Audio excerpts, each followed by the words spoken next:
Hi, everyone, and welcome to this week's Rural Rapport. My name is Lucia Schulz with the Center for Rural Affairs. Today, we'll be talking about a new crop insurance program for small farms, the Micro Farm Program.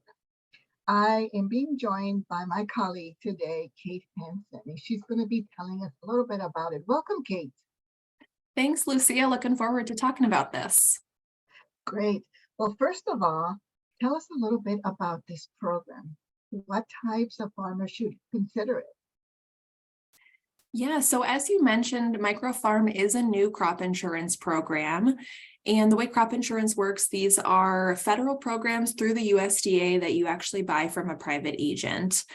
So these programs have existed for quite a number of years, but this is a new program for small operations specifically. And one way that is unique is that it's actually ensuring the revenue of a farm rather than a yield or some sort of metric of the crop that you're growing. It's actually your revenue based on your tax documents. And if you're growing multiple crops, it's adding all of those revenues together, and that's how you're counting and reporting. So it is a little different. The way they define small is making less than $350,000 in approved revenue a year. So that's who's eligible for this program if you make under that. And that approved revenue is basically your gross revenue of all your commodities you're producing. There are a few exceptions. So if you're getting any sort of program payments from NRCS or FSA or something like that, they're not counting that. And if you've got any custom hire business going on or something like that, that also is not counted. It's really focused on what you're producing. When I say it's new, it's really, really new. This year, 2022, is actually the first year that it was made available. It's a sub-program of another one called Whole Farm Revenue Protection, and that is a pilot program. And so what both of these things mean is that the program is still sort of being tweaked in some ways. We were really glad to see they increased the cap on who's eligible. For this past year, it was just those making less than $100,000, and they increased it to that $350,000 after getting some feedback on that, including from us. So we're really glad to see that, and stay tuned as this program could be changing more. That's so interesting, Kate. So what types of crops can be covered by the Micro Farm Program? Yeah, really quite a long list when they say all commodities, with just a few exceptions that they won't count. So they won't count any timber, forest, or forest products, and they won't count any animals for sport, show, or pets. But pretty much anything else you can grow or raise is fair game, including livestock. Another thing here that's unique is that Microfarm will cover value-added products in that. So items maybe you've processed or canned or frozen, jams or apple sauces that some people are producing and selling. That's unique. A lot of crop insurance does not cover those value-added products, and Microfarm does. And again, all of that revenue gets combined together, and that's what you're covering.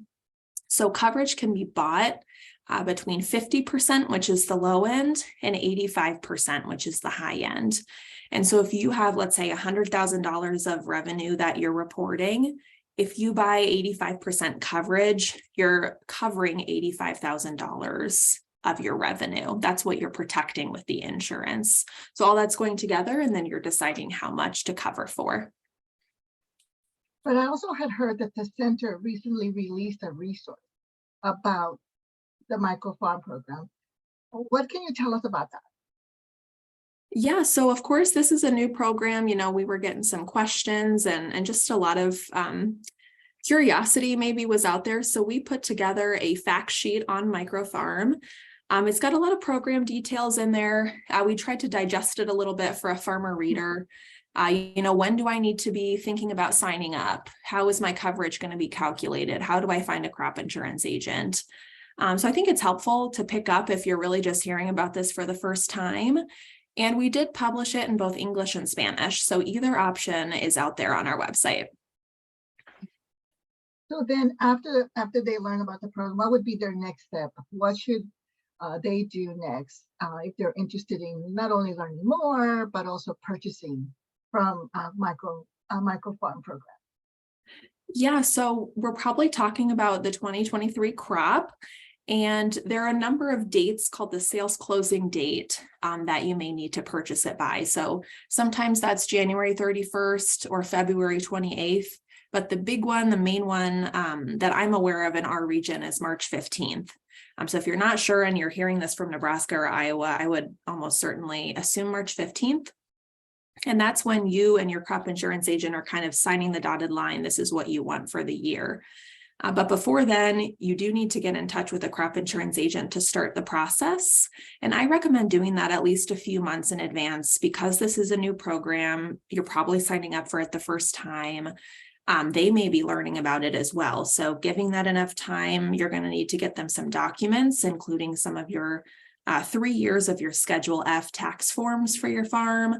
They may be asking for other documents as well. So get in touch with them soon.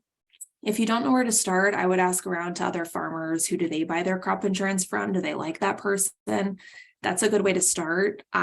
Or there's something on USDA's website called the Agent Locator Tool. And we'll get that in the comments of this video, the link, but that's a place you can go in and type in your location and certain metrics, and you can try to find someone there as well.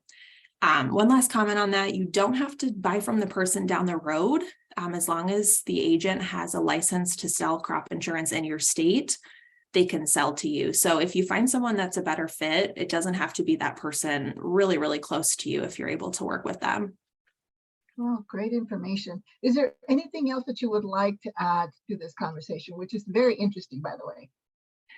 Yeah, thanks, Lucia. I will just add, we care a lot that farmers are getting the right information they need to make these decisions. And so if you're interested in learning more, we are offering sort of one-on-one support via phone or email. So I'm happy to answer questions or provide additional resources if you're thinking through this. We're not agents. We're not trying to sell anything, just trying to get the information out there. So I'll make sure my contact information, again, is in the comments. You can reach out in English or in Spanish, and I can try to help, or Lucia will try to help. So we'll get those details out here and make them available, but don't hesitate to reach out if you have questions. Great. Thanks so very much, Kate, for joining us.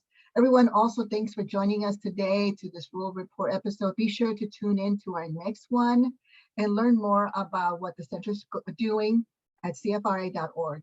Have a great day, and thanks for joining us. Thanks, Lucia. Bye.